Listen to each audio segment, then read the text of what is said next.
Hello friends, welcome to Sanjay classes. Polity constitution के अंतर्गत आज हम लोग भारत में न्यायपालिका के बारे में देखेंगे। भारत में न्यायपालिका किस ढंग से काम करती है, भारत का न्यायपालिका का स्थापना किस ढंग से किया गया है, इसके बारे में जानेंगे। अभी तक के अगर आपने चैनल को सब्सक्राइब नहीं किया है तो प्लीज़ चैनल को सब्सक्राइब कर लें, लाइक करें और शेयर करें ताकि सभी के पास वीडियो पहुँचे। किसी भी यूपीएससी, बीपीएससी यानी किसी भी कंपटीशन के लिए जीएस का हर एक सब्जेक्ट से हर एक चीज़ का वीडियो अपलोड किया जा रहा है। आप लोग इसका फ़ायदा उठाएं। चलिए, सबसे पहले हम देख रहे हैं आज हम भारत में न्यायपालिका। भारत में जो शक्ति का विभाजन है वो लोकतंत्र के 3 पिलर जो होते हैं वो तीनों पिलर पर शक्ति का विभाजन किया गया है। इसमें आते हैं विधायिका, कार्यपालिका और न्यायपालिका। तो हमारे जो विधायिका हैं वो नियम बनाने का कार्य करते हैं, कार्यपालिका उसका इम्प्लीमेंटेशन करते हैं और न्यायपालिका न्याय के तराजू पर उसे तौला जाता है कि सही काम, सही नियम बन रहे हैं या नहीं बन रहे हैं। अगर गलत नियम बनते हैं तो अमान्य भी करार किए जा सकते हैं। ये हमारे न्यायपालिका की शक्ति है और न्यायपालिका जो है वो एक स्वतंत्र रूप से कार्य करती है।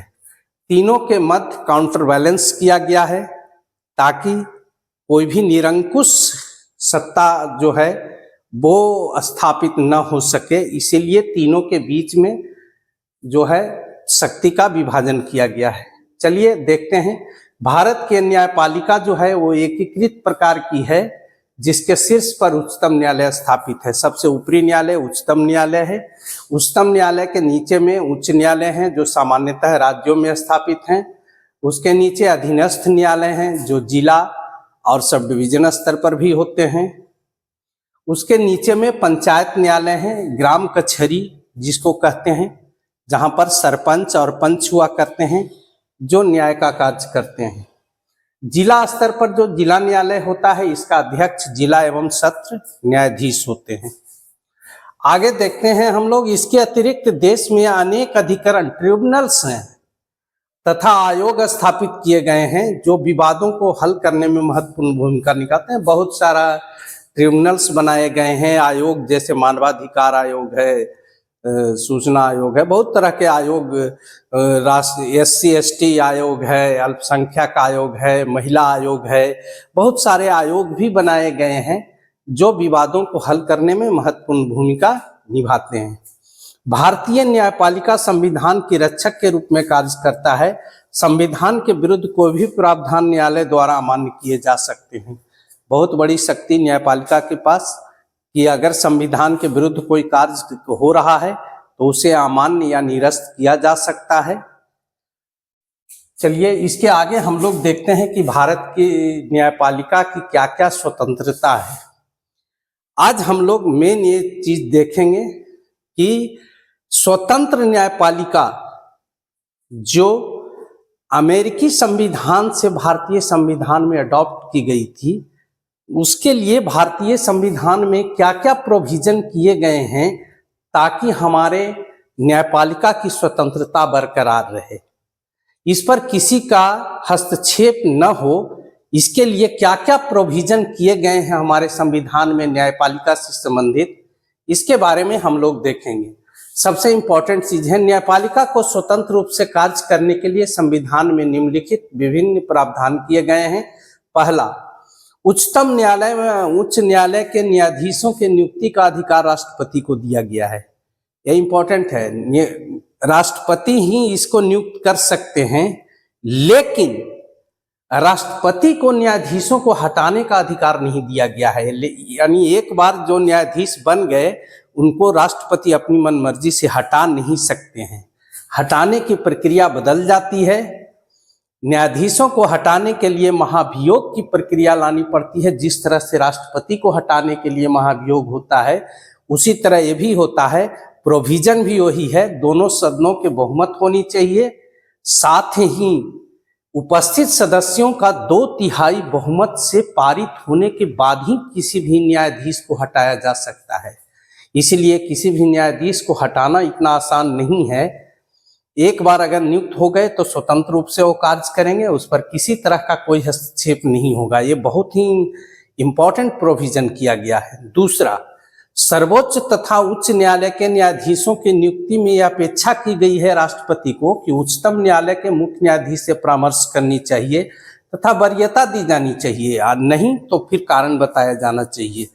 ये बहुत ही एक डिसीजन में भी ये चीज आया सुप्रीम कोर्ट का कि वरीयता दी जानी चाहिए, नहीं तो कारण बताया जाना चाहिए।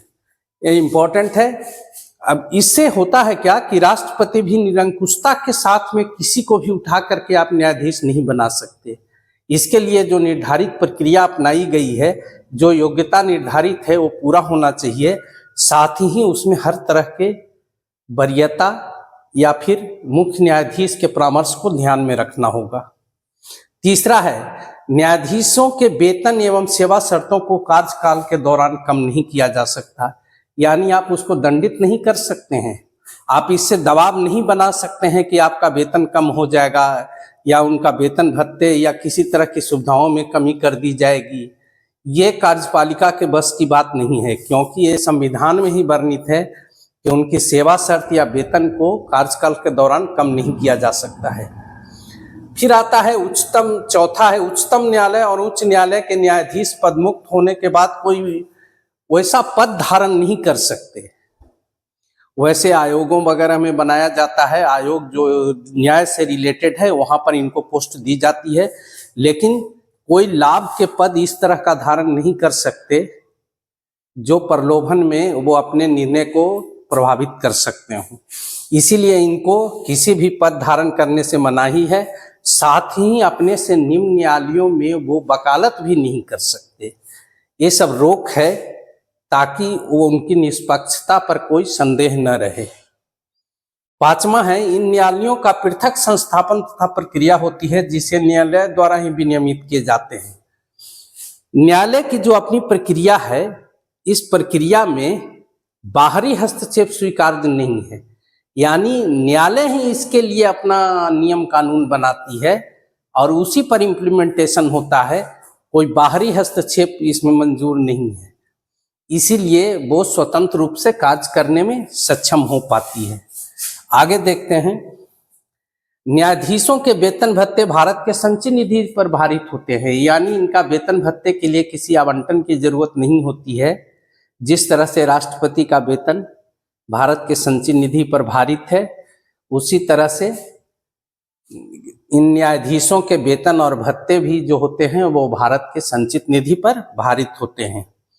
सातवां जो इम्पोर्टेंट है, न्यायाधीशों को हटाने के अलावे उसके किसी की कार्य या प्रक्रिया पर किसी भी सदन, संसद के किसी भी सदन या अन्यत्र चर्चा नहीं की जा सकती। उनके डिसीजन पर उंगली नहीं उठाई जा सकती है या उनके बारे में चर्चा नहीं की जा सकती है। सिर्फ और सिर्फ महाभियोग की प्रक्रिया के बारे में ही चर्चा होती है, अगर है तब, अन्यथा नहीं।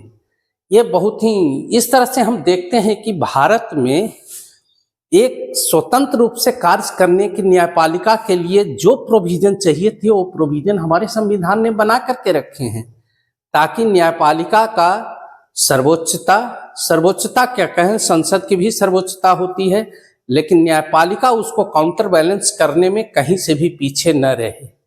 यानी संसद निरंकुश न हो, कार्यपालिका निरंकुश न हो, विधायिका निरंकुश न हो, इस पर अंकुश लगाने का काम हमारा न्यायपालिका करता है। न्यायपालिका को स्वतंत्र रूप से कार्य करने के लिए 7 प्रोविजन जो हैं इम्पोर्टेंट, वो दिए गए हैं। अगर हम इसके आगे में देखेंगे कि न्यायपालिका में सुप्रीम कोर्ट के बारे में पढ़ेंगे, उच्च न्यायालयों के बारे में पढ़ेंगे, सुप्रीम कोर्ट के कार्य वगैरह प्रणाली के बारे में पढ़ेंगे, कौन कौन से अधिकार हैं, कौन कौन से कार्य हैं, उसके बारे में देखेंगे। अन्य जो वीडियो आएगा वो इससे रिलेटेड होगा, और वो अगली वीडियो जो होगा वो सुप्रीम कोर्ट से रिलेटेड होगा। आप उससे सवाल अक्सर पूछे जाते हैं, या अन्य न्यायालयों के बारे में होगा, उसके अधिकारिता क्षेत्र के बारे में बात करेंगे। आगे हम लोग इसके बारे में बात करते चलेंगे। अगर अभी तक के आपने चैनल को सब्सक्राइब नहीं किया है तो प्लीज़ सब्सक्राइब कर ले, लाइक करें और शेयर करें। Thank you.